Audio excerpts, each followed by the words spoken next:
তুই আমার বাজারে তুই আমার বাজারে যেত জানিস যেত আমার যে বাড়িঘর করে সব ছাড়ি করে দিছে রে। আর থাকার মতো আমার একটু আশ্রয় নাই, তুই একমাত্র পারিস। আমার বাচ্চা যেত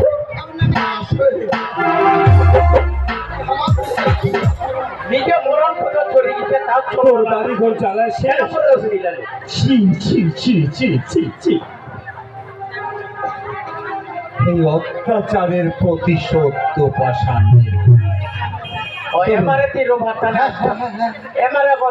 তুই মোর বাড়ি থাকার জন্য প্রতি যাবেন নি এমারে বললো ওরে তুই গোবিন্দ, তোর তো শুধু বাড়ি ঘরে জ্বালাইছে, মোর হাজার হাজার কোটি টাকার সম্পত্তি আচ্ছা একবারে ধূলিসাৎ করেছে। তবে কিছুদিনের জন্য মরণ পথ চলে গেছে, ভারতে প্রবেশ করিব। ভারত হ্যাঁ ভারত। আমও যাব, তবে হ্যাঁ মুই 4 লক্ষ টাকা লিছি। 4 লক্ষ। এটা চলো কেন পারবে গোবিন্দের কাছে 4 লক্ষ। 8 লক্ষ টাকা